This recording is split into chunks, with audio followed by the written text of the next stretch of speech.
¿Qué tal? Saludos, buenas noches, bienvenidos. Comenzamos ahora en 7 Televalencia. Hoy dejamos la política de pactos de rabiosa actualidad para centrarnos en un tema que nos preocupa y queremos también que nos ocupe. Hablamos del cambio climático, del medio ambiente, de la sostenibilidad. ¿Qué está ocurriendo? ¿Debemos alarmarnos? ¿En qué momento estamos también en este aspecto en la Comunidad Valenciana? Nos hemos rodeado de grandes profesionales esta noche para compartir con ellos reflexiones. Les presento, es divulgador y asesor científico ahora mismo del Oceanographic, una gran carrera profesional a sus espaldas. Don Manuel Toaria, buenas noches. Hola, buenas noches. Y gracias por estar con nosotros. Una labor importantísima la que a diario se lleva a cabo desde la fundación en concreto del Oceanographic. Cada vez más los grandes acuarios estamos destinados, y así lo ha dicho la Unión Europea, a ser los altavoces del mar en tierra hacia los visitantes, y en nuestro caso tenemos 1,5 millones cada año. ¿Cómo no ser buenos altavoces? Intentamos serlo. Bueno, pues gracias, mucho que reflexionar esta noche. Es biólogo y experto en sostenibilidad medioambiental, también gran experto en la materia. Ricardo Almenar, buenas noches. Buenas noches. Y gracias por estar con nosotros. A ti y al programa. Bueno, un tema que está de actualidad. Sí, bueno, es un tema que lleva ya muchos años de actualidad y que afortunado o desafortunadamente seguirá de actualidad en los próximos tiempos. Venga, pues bienvenida, mucho que preguntarle. También nos rodeamos también de un profesional, periodista. Él también va a reflexionar y a preguntar a nuestros invitados. Especializado en medio ambiente, trabaja en Levante, el Mercantil Valenciano y también ahora en una revista especializada Agua y Medio Ambiente. José Sierra, buenas noches. ¿Qué tal, Lola? Buenas noches. Y encantado de estar con nosotros. Mucho que ver. Muchos términos que aclarar esta noche, pero la primera pregunta que queremos lanzarles: ¿estamos en un momento tan delicado como estamos oyendo en los últimos años? Don Manuel Toaria, ¿preocupación? ¿Deben sonar las alarmas? Yo no llamaría alarma, porque la alarma suele generar confusión. Yo diría alerta grave. ¿Por qué? Pues porque hay una razón básica de la que generalmente se habla poco. La población humana no deja de crecer y a una velocidad extraordinaria. Hace solo un siglo éramos poco más de 1.000 millones y de repente somos casi 8.000. Pero espérate, es que en la época de los romanos éramos un poco menos de 500.000. O sea que entre la época de los romanos y el siglo XIX, que son 19 siglos, creció la población humana de 300 o 400 millones de personas a 1.000 millones de personas. ¿Y ahora cuántos somos? 8 veces más en solo un siglo. Ese crecimiento exponencial de la población es el que está creando un impacto del ser humano y de su actividad, su necesidad de comida, de bebida, pero también de energía para obtener desarrollo, medio ambiente, alterado a cambio de yo sacar cosas más, televisión en color, internet, nuevas tecnologías, mucho dinero, ¿vale? Pero al cabo de eso, lo que ocurre es que hace ya tiempo, ya lo ha dicho en la introducción él, desde antes ya estábamos hablando de sostenibilidad. Fíjate, y termino ya, en el 72 yo creé la primera asociación ecologista de España, con un grupo de gente, no solo yo, se llamaba AEORMA, Asociación Española de Ordenación del Medio Ambiente. Eso era ya entonces sostenibilidad. En el 72. Fíjate, se ha pasado tiempo. Casi 50 años ya. Hace mucho tiempo que llevamos hablando de este tema. Lo malo es que se ha resuelto, bueno, de la manera que toca. Cada vez queremos más, los pobres también quieren más, y aunque en general el nivel de vida del mundo entero está subiendo, incluido el de los pobres, que sube muy despacito y el nuestro sube muy deprisa, es verdad que a cambio el impacto no deja de crecer, y ese impacto es el que justamente tenemos que empezar a corregir. A corregir, alerta grave, decía don Manuel Toaria. ¿Cuál es su calificativo? Bueno, y yo tendría que decir que no me gusta la palabra emergencia, como ahora se ha extendido, incluso con el nombre de alguna consellería. La consellería esta que se ha creado ahora de Agricultura, Medio Ambiente, Desarrollo Rural, Emergencia Climática y Transición Ecológica. Parece que ahí se han repartido los nombres, porque desde luego eso sería una mega consellería, vamos, eso sería como todo un consejo. Bueno, vamos a ver. Claro que sí. Decía Manuel que cómo había crecido la población humana. Yo les diría a los telespectadores un dato. Hace 200 años, que es cuando empieza realmente la revolución industrial, porque la máquina de vapor era de bastante antes, pero cuando ya empieza realmente la economía, un crecimiento exponencial, pues en aquel momento la actividad económica mundial era no llegaba a 100 veces inferior a la actual. Y la población humana era 7 veces y media, era de poco más de 1.000 millones de habitantes. O sea que tenemos una población 7 veces y media mayor que al comienzo de la Revolución Industrial, pero una actividad económica de casi 100 veces mayor. Porque no solamente ha aumentado la población, ha aumentado efectivamente la capacidad económica de esa población.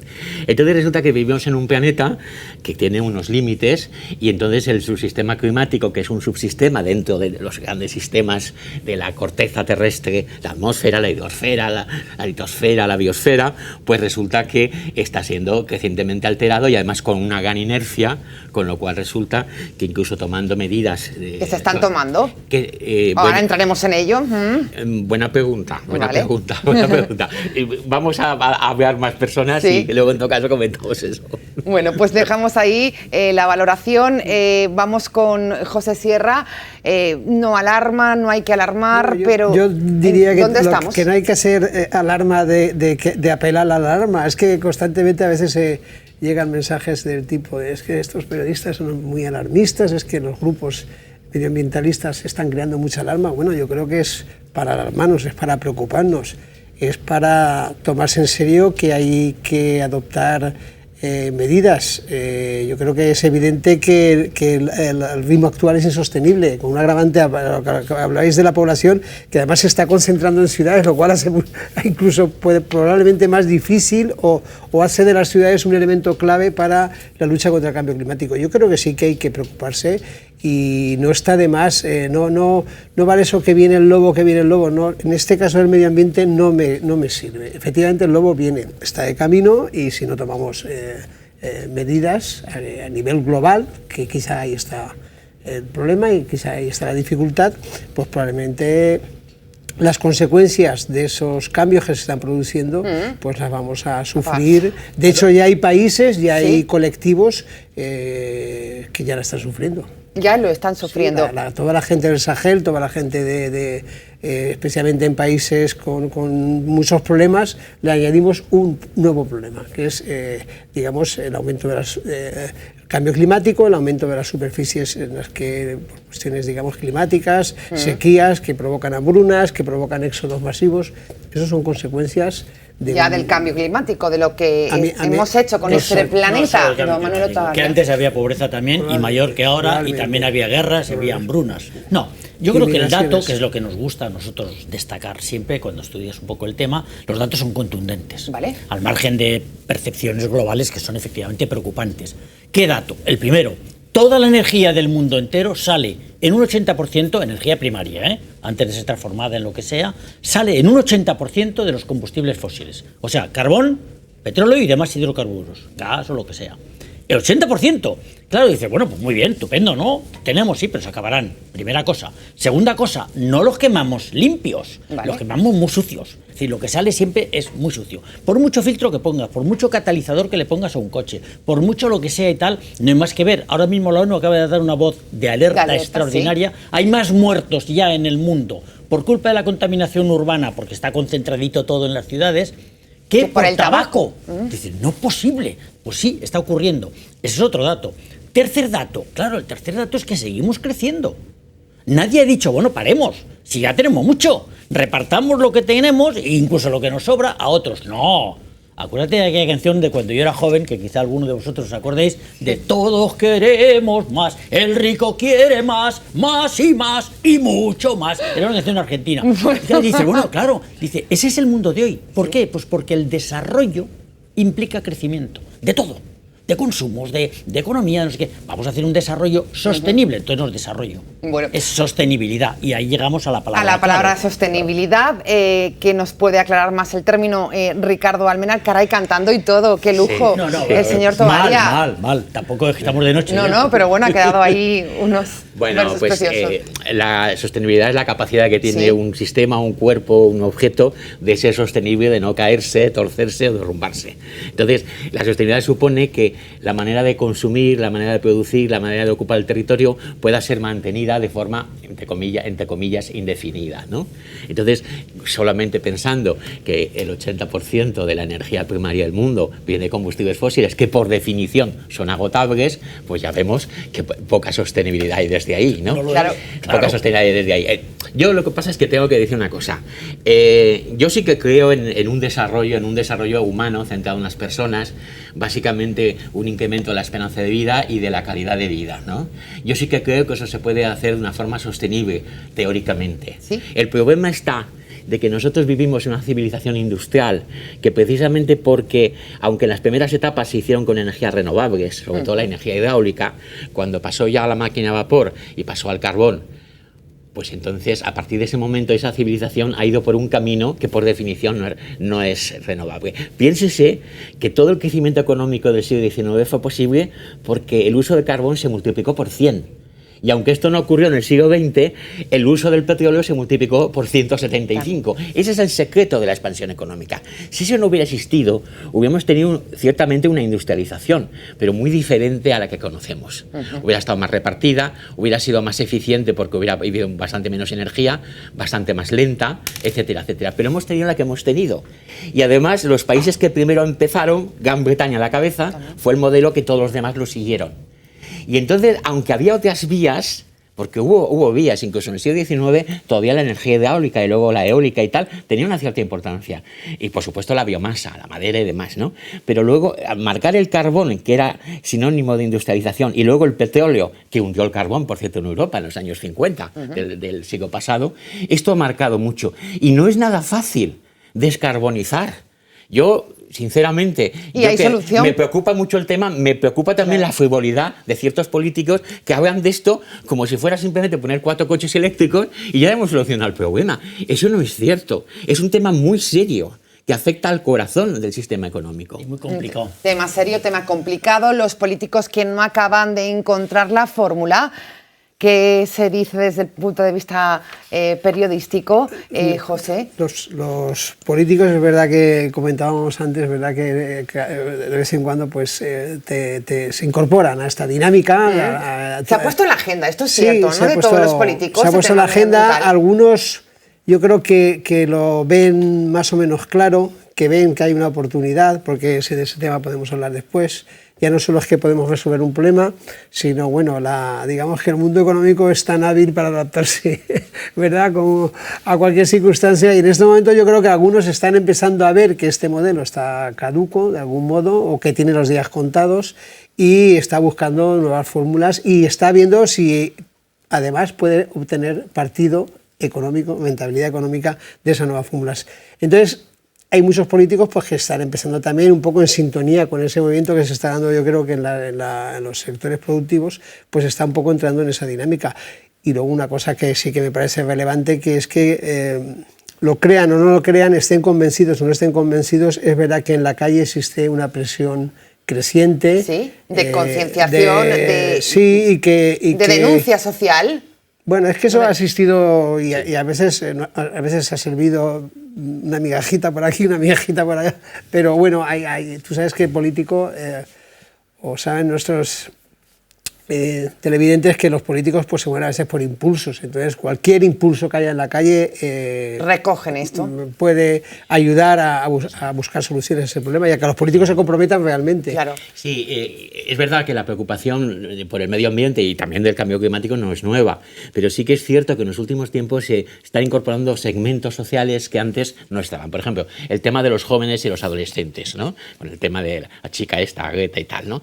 El tema, por ejemplo, el Día de la Madre en Inglaterra, en Londres, hubo una manifestación de madres por sus hijos. ¿Sí? Esto es nuevo. Yo no recuerdo ninguna manifestación ecologista con madres con carritos. Sí, vamos, pero yo, joder, sea por la edad, pero soy muy escéptico. Sí, ver. bueno, Respecto a eso. bien. ¿Por qué? Pues porque todas estas niñitas que protestaban, empezando por la lideresa, esa jovencita, tienen un iPad en el bolsillo. Sí. Y en su casa tienen agua caliente nada más abrir el grifo. Y tienen aire acondicionado en verano. Y tienen un nivel de vida lujoso que es en gran parte culpable, bueno, responsable de los problemas.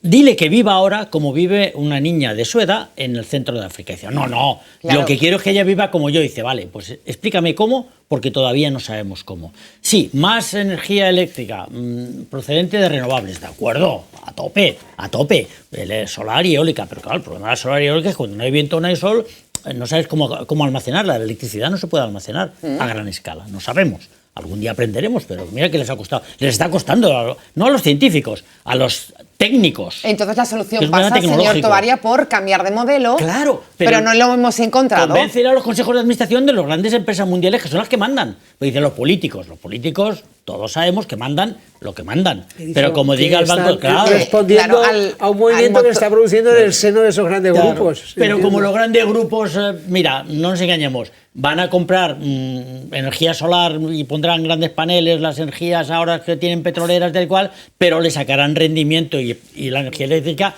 solar no es la solución. Claro, entonces entiendo, tal, ¿no? Ricardo, que los grandes grupos económicos no les interesa que... No, vamos a ver. Aclaremos esto. Vamos a ver, sí. En este momento se está produciendo una diferenciación. Hay empresas, me estoy refiriendo a las grandes, ¿no? Que han visto efectivamente, como muy bien cuenta el compañero, la situación y entonces dicen, cuanto antes entremos, más cuota de mercado vamos a tener. Y existen otras muy vinculadas sobre todo al petróleo y al carbón, que su diversificación ha sido relativa sola, que entonces saben de que, claro, no, entonces no pueden estar por la tarea. Pero hay un movimiento. Hace unos meses, un montón de empresas del IBEX español, no me acuerdo, 10 o 12, pidieron al gobierno de entonces, que era el de Mariano Rajoy y luego al siguiente, una hoja de ruta clara de descarbonización. ¿Vale? Es la primera vez en España que las empresas, las grandes empresas, le dicen a los que tienen la responsabilidad política, queremos una hoja de ruta clara, porque en función de eso haremos inversiones, porque nosotros vamos a nuestro negocio, pero queremos una ruta para tener tal, porque si no tenemos ruta, una de dos, o nos arriesgamos y perdemos, o no nos movemos, que es lo que vamos a hacer. Entonces, y tampoco es bueno en este momento se está produciendo una situación que, más allá de las contradicciones, que evidentemente las hay, porque es un movimiento, efectivamente, fundamentalmente en los países ricos, el hecho de que grandes sectores económicos y partes de la población que antes no eran muy sensibles a este tema se estén moviendo, ha hecho de que en este momento la clase política está detrás de ellos. No van en la cabecera, sino que van reactivos. Está haciendo un comportamiento reactivo. Y yo estoy de acuerdo que en democracia no se puede ir más deprisa que lo que quiere la voluntad ciudadana, pero hombre, de ahí a quedarse donde te quedas, en fin, y véase, por ejemplo, la última reestructuración de este gobierno autonómico, por decir algo, ¿no? Sí. De todas maneras, no olvidemos algo que es sustancial. Cuando hablamos del sector del carbón y del petróleo, que son los malos, no son los malos, que viven de eso, porque nosotros consumimos eso. Correcto. Pero, en fin, son los malos entre comillas, y digo entre comillas, no son solo ellos. Es la industria automovilística, la industria aérea, ¿también? Todos los aviones, toda la industria que se mueve en torno al consumo masivo, porque es barato y porque es relativamente dominable y todavía abundante de recursos no renovables como petróleo y carbón, que son muchas. Claro, el carbón, dice, vamos a ver, China tiene casi 1/3 de las reservas mundiales de carbón y se ha comprometido en 2030 a cumplir el protocolo de París, porque hasta entonces son pobres y tienen que desarrollarse, cosa que se comprende, no querrán seguir siendo pobres, aunque hay allí 300 millones de ricos, hay 1000 y pico de millones de muy pobres. Vale, bien, van a quemar su carbón. ¿Cómo lo van a quemar? ¿Lo menos sucio posible, como ya empezamos a hacer en los países ricos, o lo van a quemar a lo bestia y en plan barato para que se haga barata la energía? Que nadie lo dude, lo queman mal. Y contaminando. No se puede respirar en China. Claro. Hay que ir en cualquier gran ciudad, hay que ir con mascarilla. Intereses económicos que impiden... Y políticos. Intereses económicos, políticos que impiden que hagamos las cosas bien. José Sierra. Y mi pregunta es, ¿las políticas medioambientales que se están tomando no son las adecuadas o no se toma ninguna medida? ¿Dónde estamos? Se están constantemente se están poniendo medidas. Por ejemplo, se ha identificado muy bien el tema energético como prioritario, es decir, hay que empezar la casa nueva más respetuosa con el medio ambiente, más sostenible, hay que empezarla por la energía, y eso creo que ya está, digamos, perfectamente asumido y se está trabajando en esa dirección. Lo que ocurre es que hay inercias muy fuertes, y de hecho en estos momentos, no voy a hablar mal del señor Trump, pero sí que es cierto que en estos momentos la industria del carbón, la industria del petróleo, que digamos que a nivel global a lo mejor han ido perdiendo peso relativo, ello, en fin, estamos hablando de verdaderos consorcios monstruosos con una capacidad de manejar países, de manejar la historia, como aquel que dice, ¿verdad? Entonces, están en estos momentos en una posición muy fuerte. El sector del plástico, que en todo el mundo está también... Entremos ahí en el sector del plástico, una gran campaña la que se ha hecho en este aspecto. En Estados Unidos están Trump. a tope, Déjame una pequeña acotación sobre Trump. Yo sí quiero hablar mal de Trump, es un presidente nefasto, pero Estados Unidos en estos momentos es probablemente uno de los pocos no firmante encima del Protocolo de París que lo está cumpliendo, a pesar de Trump, por una razón muy sencilla. Es que en Estados Unidos... No, las grandes ciudades... si mandan muy poco esos. Estados Unidos no es un Estado unido, son muchos estados independientes, unidos solo por una bandera, asuntos exteriores y ejército. Y el resto, hasta el carnet de conducir es diferente en un estado de otro. Tengo hijos allí, no sé, tienen que sacarse el otro carnet cuando van a otro estado. Vale, imagínate que aquí en España hubiera que sacar el carnet de conducir de Valencia para ir a Extremadura, el carnet de conducir de Extremadura. Agárrate, que viene curva. Pero hay algo más. Sí. Los 17 principales estados de Estados Unidos y 11, creo que son 11 o 12 de las más grandes ciudades han decidido cumplir el Protocolo de París. Lo están cumpliendo a rajatabla. Y si no, multazo. Claro, ya está. Entonces, claro, Estados Unidos es muy grande. Trump es lo peor de lo posible que se puede... Y encima el tío quiere ser reelegido. Pero al margen de eso, que quede claro que el problema es tan complejo como que ahora mismo los malos, de verdad, entre comillas, son los chinos. Son los chinos. Que ya emiten más que nadie. Bueno, quitamos el paréntesis, Trump, pero que era el tema de Vamos plásticos. La ONU hizo un llamamiento para acabar con el uso excesivo y aumento del consumo de un solo uso. Ha calado este mensaje, Ricardo Almenar. Sí, ¿no? Me permito ser... bueno, sí, los de un solo uso sí, pero el problema es que Europa ha legislado, y estamos en este año 2020. Que el solo un único uso es una fracción muy pequeña de los plásticos. Es cierto. Claro, en general. Es que suena una barbaridad que una cosa se usa solamente una vez. Un plástico, cualquier cosa. Pero existía esto. Existe. Y no solo en plásticos. Y no solamente en plástico, exactamente, ¿no? Entonces, vamos a ver. Es un buen ejemplo. Los plásticos son impensables sin los combustibles fósiles, porque son precisamente producidos de ahí. Hace ya decenios que tenemos varias líneas, por un lado de plásticos degradables, por otro lado de análogos plásticos a partir de componentes estructurales como derivados de la biomasa, que la verdad es que tiene muchas posibilidades. Claro. Y luego un tema muy claro. Es un ejemplo, no tiene una gran importancia, vamos a ver, sí que tiene importancia a nivel me dices, hombre, y los mares, sí, vale.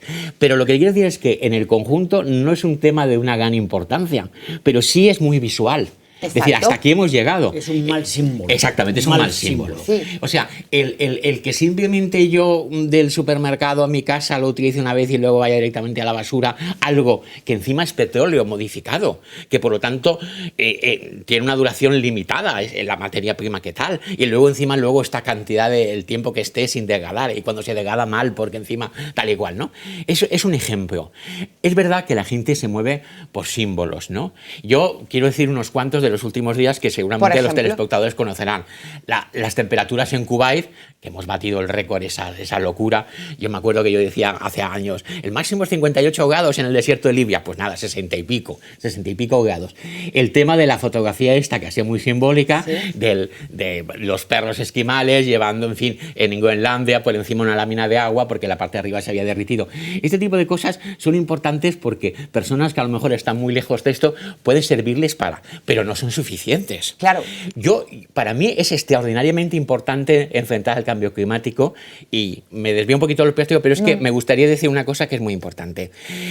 Miren, las grandes decisiones sobre mitigación, o sea, cómo hacer que el cambio climático sea menos fuerte, menos intenso, no las vamos a tomar nosotros.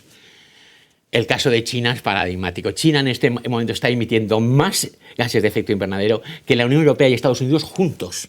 Y la India más que África y Latinoamérica. Así de simple, vale. Y entre los dos van a emitir dentro de nada más de la mitad. Más de la mitad. Exactamente. Esto ha cambiado en 30 años. Me acuerdo cuando yo daba clase, ha cambiado completamente. Claro.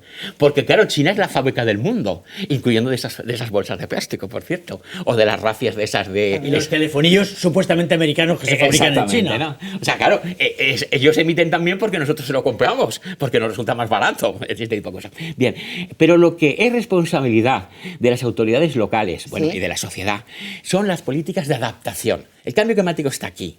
Lo único que podemos hacer es que sea más fuerte o menos fuerte, pero está aquí. Adaptarnos a lo que nos Adaptarnos viene. al cambio climático. Es absolutamente fundamental. Bueno, eso toca todo.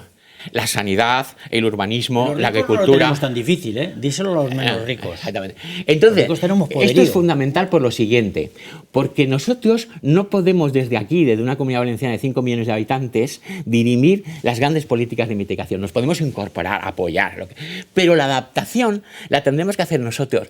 Ni los convenios internacionales, ni la Unión Europea, ni siquiera el Estado, ni siquiera Madrid, lo va a hacer. Va a recaer las políticas de adaptación a las autoridades locales. Si un día hay una ola de calor y llegamos a 48 grados y mueren no sé cuántos por el camino, responsabilidad de las autoridades locales. Si hemos tapado el sistema de brisas y no permite el aireamiento tal, responsabilidad del urbanismo tal. Si las nuevas plagas agrícolas no se han luchado contra ellas o se han favorecido, como está ocurriendo, responsabilidad la política local. Es decir, y eso es lo que yo quiero comunicarle a los políticos. La adaptación. Que es fundamental. Y esto se habla muy poco de ello, José Sierra. Yo llevo 2 años dando, pero parece que no he tenido mucho éxito. Y a escala individual, porque claro, cada ciudadano es por supuesto un emisor y un mal comportamiento sin saberlo. Dejamos las luces encendidas, tiramos agua potable por los váteres, que es el colmo de la locura. El agua de los váteres tiene agua potable. ¿Pero cómo es posible? ¿Tan ricos somos que ese agua ha habido que potabilizarla, pasarla por una tubería? Cuando hablas de un solo uso, no solo el plástico. Claro, adaptarnos al cambio climático. Este es el mensaje. No, pero ¿y cómo adaptarnos? Hay que intentar mitigarlo hasta donde se pueda, reduciendo al máximo nuestra dependencia del petróleo y el carbón. ¿Cómo? Siendo más eficientes en el uso de la energía y además intentando usar mucho más de lo que usamos las energías renovables. Vale, no vamos a poder evitar nunca, o al menos durante mucho tiempo, el petróleo y el carbón, pero podremos reducirlo. Es una forma de mitigación y luego hay que adaptarse. ¿Cómo? Mediante conductas individuales y conductas colectivas. Las colectivas tienen que ser los políticos, que la impongan por ley. Y luego los ciudadanos que no lo cumplen, sanción o lo que sea. Y los ciudadanos aprender mucha educación ambiental, que sigue faltando. Ricardo, ¿estarás de acuerdo conmigo? Tú has dado clases, yo también, cuando éramos bastante más jóvenes. Y estamos repitiendo... Bueno, todavía están muy jóvenes, los dos. No, deja. Pero yo también, pero somos mayores ya. Pero yo es que me he hartado de contar lo mismo siempre. Si es que esto lo hablaba yo hace 40 años. Sí, o 30, vamos. Hace 40 años, José Volviendo Sierra, a los símbolos, pues es verdad que, por cierto, las de las temperaturas de Kuwait estaba un poco en duda, al final no se sabía muy cierto, el fenómeno de... Como símbolo cuela. Sí, lo que pasa es que yo siempre he pensado, y creo que me dará la razón, que hay que ser serios en esto, porque precisamente esos símbolos son los que a veces hacen que esa gente más joven, que la gente se conciencie de que existe un problema, y en lo individual, que tenemos un papelón por delante, que pueda ser, estoy con vosotros, pero en lo individual, digamos, te lo apliques. ¿Por qué? Porque a lo mejor has visto un símbolo y estás viendo algo que te desagrada profundamente, te afecta. Entonces hay que ser serio un poco con los símbolos, pero tiene ese gran poder de incorporar a la lucha, a incorporarnos a nivel individual, ya no como sociedad, ya no como un político, ya no como un medio de comunicación, sino tú en tu casa, en tu día a día, eres consciente de que puedes hacer cosas para evitarlo, para paliarlo, para... Y en lo de la mitigación, pues efectivamente hay todo un consorcio. Europa está aplicando políticas de mitigación.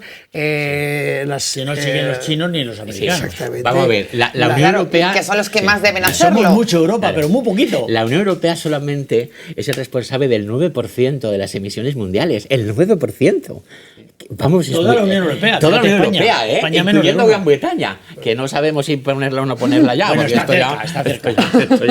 Bueno, pero cuando yo decía lo de adaptación, me estaba refiriendo a una adaptación mitigadora. Estaba refiriendo de que evidentemente la mitigación es fundamental. Pero como no va a ser suficiente y hay que ser honrados y decir a las personas, a los ciudadanos, de que no va a haber efectos de cambio climático que no vamos a ser capaces de evitar, pues entonces hay que prepararse. Para ello. Como todo en la vida. Hay que prepararse para temporales costeros más fuertes. Hay que prepararse para inundaciones posiblemente más fuertes que el del pasado. Hay que prepararse para olas de calor. Hay que prepararse para los megaincendios.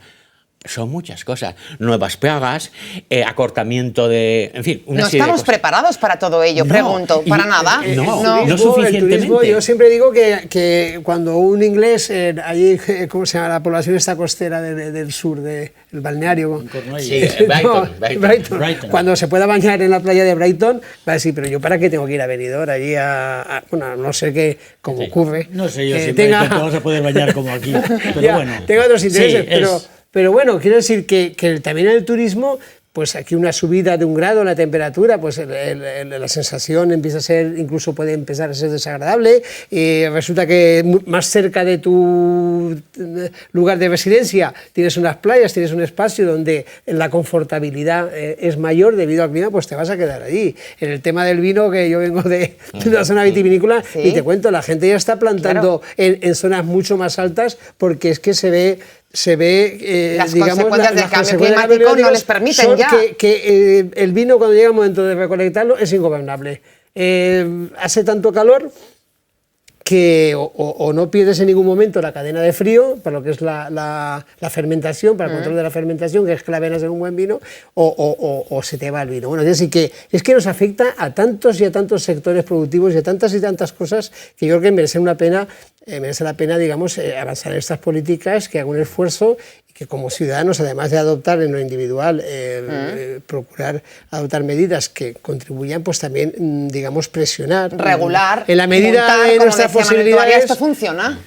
Funciona en parte. Debería funcionar más si hubiera más educación cívica, es decir, más educación ambiental de la ciudadanía. Individualmente a los niños se los enseñan en los colegios, a todos. Les enseña a hacer reciclado de papel con papier maché y no sé qué y tal. Y luego se les olvida de mayores. ¿Por qué? Porque la sociedad no facilita, no permeabiliza este tipo de conductas. Pero por volver a los plásticos, que no es un tema baladí, porque son muchos millones de toneladas cada año los que tiramos al mar. No precisamente los países más ricos, curiosamente es los países en desarrollo. Están los mares asiáticos, quizá el Caribe y algunas zonas así, donde hay países pobres cerca de países ricos.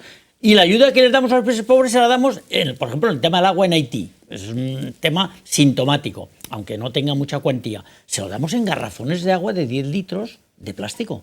Sí. ¿Qué hacen los de Haití con ese plástico? Lo tiran, no saben qué hacer con él. Y entonces, claro, ahora mismo Haití es un basurero de plástico y todos los mares que rodean al Caribe están llenos de plástico. Lo mismo pasa en Indochina, con China, el mar de China, al sur y tal. Claro, al final te das cuenta de que este problema es un problema que, dice, no mata ahora todavía masivamente, no. Pero como los plásticos no se degradan, lo hemos hablado antes, sobre todo se degradan en microplásticos y en nanoplásticos, que ya son microscópicos totalmente, entran a la cadena trófica incluso de los animalitos más pequeños, del zooplancton y del fitoplancton, que son los que sirven de alimento a todo. Y todo incluido nosotros. En la sal de mesa de los ciudadanos europeos ya hay microplásticos, se han detectado. En 6 de cada 10 muestras, había un estudio por ahí de la Unión Europea. Alarmantes estas cifras, ¿no? Preocupan, no alarmantes, preocupantes. No es venenoso, es bastante inerte, pero a mí me preocupa mucho que en la sal, en lugar de sal, haya microplástico. Haya plástico, microplástico, además, hasta Entonces, claro, es un síntoma, una vez más, estamos ante tantos síntomas preocupantes, al margen de los mucho más catastróficos que ha citado Ricardo, que claro, al final nos damos cuenta con esto de que algo pasa. Y está bien que los gobiernos hagan ministerios y hagan políticas nuevas y tal, pero que se den cuenta primero de que la dimensión de Valencia y de España es pequeñita, incluso la europea es pequeñita, pero al mismo tiempo eso no nos exime de la responsabilidad ciudadana. Somos muy ricos, somos desperdiciadores de recursos. Mi último libro se llama La sociedad del desperdicio, porque tiramos todo lo que... Pero eso de usar y tirar es el pan nuestro cada día. Ricardo, sí, somos... Hay tres pilares de las políticas para un poco, las políticas públicas, para un poco intentar, en la medida de lo posible, que las cosas por lo menos no empeoren. La primera es evidente, que es apoyar la concienciación ciudadana en todas las facetas, ¿no? Es la concienciación, la participación, la difusión, la discusión, que esto se convierta en un elemento cotidiano, no una cosa exótica que ocurre en Groenlandia, porque han visto lo de los perros. Que nos preocupe, que nos ocupe. Efectivamente. Luego hay otra cosa, que es la normativa, que evidentemente tiene su papel, pero luego están los instrumentos económicos. Hay que hacer instrumentos económicos que incentiven el comportamiento adecuado y que graben el comportamiento inadecuado. Tate Sancho, con la Iglesia hemos topado. El tema económico es la madre del cordero, claramente. Entonces, yo pongo un caso. ¿Sí? Estos años pasados habrá subido en que el comercio de emisiones en la Unión Europea, la tonelada de dióxido de carbono estaba muy baja, con lo cual no había ningún incentivo incentivo para ahorrarla, en Gran Bretaña, la Gran Bretaña del Brexit justamente, tomaron la decisión, el gobierno británico, de que por debajo de 20 euros no caía la tonelada. Y entonces, simplemente al colocarlo ellos, y en Europa estaba 7, dijeron, los otros 13 los pagas también, los recaudamos nosotros. Lo que hicieron fue, en 2 años, toda la producción eléctrica a partir del carbón desapareció prácticamente, con lo cual cayeron las emisiones muy sensiblemente. Es verdad que ellos podían hacerlo porque tienen el gas, claro, pero también nos pasa aquí, simplemente que es más caro. Y lo ofrecéis mucha nuclear. Sí, y también, efectivamente. Pero lo que quiero decir es que cuando se establecen incentivos, y yo, sabe muy bien Pepe, por ejemplo, para el tema de los bosques valencianos, hace ya años que he defendido una tasa precisamente sobre el dióxido de carbono y el agua urbana e industrial para el mantenimiento de los bosques, de los montes valencianos, pues entonces cuando se establecen incentivos son muy poderosos. Igual que hay ciertas cosas que la normativa no tiene rival. Acuérdense ustedes el tema del famoso el mercurio y el cadmio de las pilas. Fue mucho más eficaz la normativa que no establecer un impuesto o que no ir al sitio que te lo vendía a devolvérselo, que a lo mejor hacían así y la tiraban a la papelera. Hay cosas que la normativa resuelve muy bien y hay otras muchas cosas que son los instrumentos económicos que no prohíben, simplemente facilitan o dificultan. El dióxido de carbono, nosotros mismos en la respiración lo estamos mandando a la atmósfera. No se puede prohibir. Y es el alimento de las plantas. Exactamente. Pero sí se puede acabar. Hay mucho. Claro, hay mucho. Claro, sí se puede acabar. Menos plantas y mucho más CO2, la verdad. A ver, José, sí. Sí, no, lo de los instrumentos económicos. Obviamente, hilando con conversaciones que se han producido aquí ya, pues efectivamente China es la fábrica del mundo y nosotros le estamos comprando todo a China, hasta los famosos teléfonos americanos, ¿verdad? Y entonces China está generando, es una especie de dumping medioambiental. Hay un dumping medioambiental y un dumping social. El social, los propios chinos están a lo mejor equilibrándolo con otros países, o intentándolo al menos, y va a costar. Pero el medioambiental es clarísimo. Ellos producen de una manera absolutamente irrespetuosa con el medio ambiente. Y con los derechos laborales de los trabajadores. También, sí, hablaba de ese dumping que existe y, bueno, efectivamente se podrían aplicar medidas económicas, algún tipo de decirle, o usted me acredita que esto es una producción limpia, o eso se lo va a comprar, si quiere usted que se lo compren en China, yo no se lo voy a comprar. Y eso serían medidas eficaces. Porque si no, funcionan. Ahora mismo, por ejemplo, la comunidad científica, Manuel nos podrá dar más detalles, está alarmada porque después de 20 años que un tema que llegó a preocupar muchísimo a la sociedad, como el de la capa de ozono, después de un descenso, digamos, acusado año tras año de la extensión de la superficie de la capa de ozono, de pronto está aumentando algo en los últimos años. ¿Y qué pasa? Pues que hay regiones enteras de China que están utilizando refrigerante, líquidos refrigerantes, gases de refrigeración, los que empleamos en el aire acondicionado, tal, que hace más de una década que su uso está prohibido en Occidente. Y hay regiones que para producir la espuma, el polietileno que se utiliza en los envases y tal, pues están usando gases prohibidos. Esos gases son de efecto invernadero, eso es innegable, y por tanto hay que prohibirlos, están muy bien prohibidos en el protocolo de Montreal y luego los que vienen después y tal.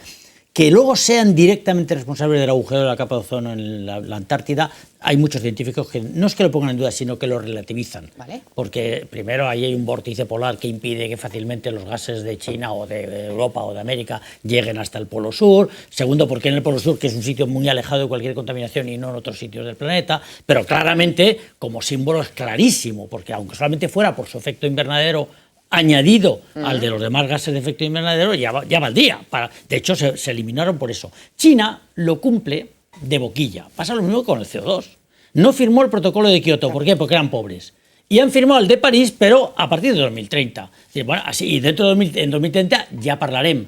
Sí, ya veremos a ver qué dice China en 2030, que no estaremos a lo mejor algunos. Bueno, pues ahí está todo. Seguiríamos horas y horas. Me dicen mis compañeros que tenemos que ir acabando. Es un tema infinito. Sí, un tema apasionante y además con ustedes todavía más porque nos han enseñado mucho esta noche. Yo les voy a pedir a los tres que me resuman ese mensaje que han querido transmitir esta noche sobre este tema que nos preocupa, medio ambiente, cambio climático. Ricardo Almenar, biólogo y experto en sostenibilidad medioambiental, ¿cuál sería su mensaje? Que el cambio climático está ya aquí, que debemos de hacer todo lo posible por mitigarlo, por hacerlo menos grave, pero que tenemos que adaptarnos y que la adaptación no puede ser simplemente más cemento y más obra. tiene que ser otras medidas, incluso de renaturalizar espacios. El tema de la primera línea litoral, el tema de los cauces, etcétera, etcétera.